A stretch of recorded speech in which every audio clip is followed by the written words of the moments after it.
നമ്മളൊന്ന് ആലോചിക്കണം. ഈ ലോകത്തെ മുസ്ലിങ്ങൾ ഇത്രയും സമാധാനത്തിൽ ജീവിക്കുന്ന മറ്റൊരു രാജ്യം. അപ്പൊ ചാടി വീണ് ഖത്തറുണ്ട്, അറബ് രാജ്യം ഉണ്ടെന്നൊക്കെ പറയൂ. സിമ്പിൾ ആയിട്ട് ആ ആളുകളോടൊക്കെ പറയാനുള്ളതാണ്, ഈ ഖത്തറിൽ പോയിട്ട് ഖത്തർ രാജാവ് ചെയ്ത് എന്തെങ്കിലും ഒന്നിനൊന്ന് വിമർശിച്ചു നോക്കൂ.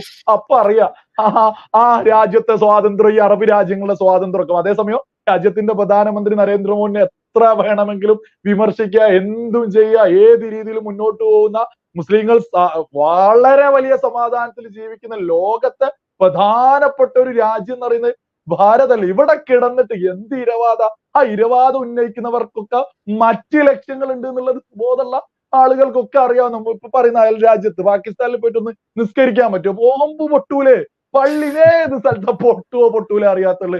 നമ്മുടെ പള്ളികളിൽ കയറിയ എത്ര ധൈര്യത്തിൽ പോയിട്ട് ഉമ്മ ഞാൻ തിരിച്ചു വരും എന്ന് പറഞ്ഞിട്ടല്ലേ നമ്മൾ പോവാ. വന്നിട്ട് മതി ചോറ് പറയുന്ന പാകിസ്ഥാനാണ്, ഞാൻ ചോറ് തിന്ന് പോയാൽ ഇപ്പൊ ചിലപ്പം വരാം.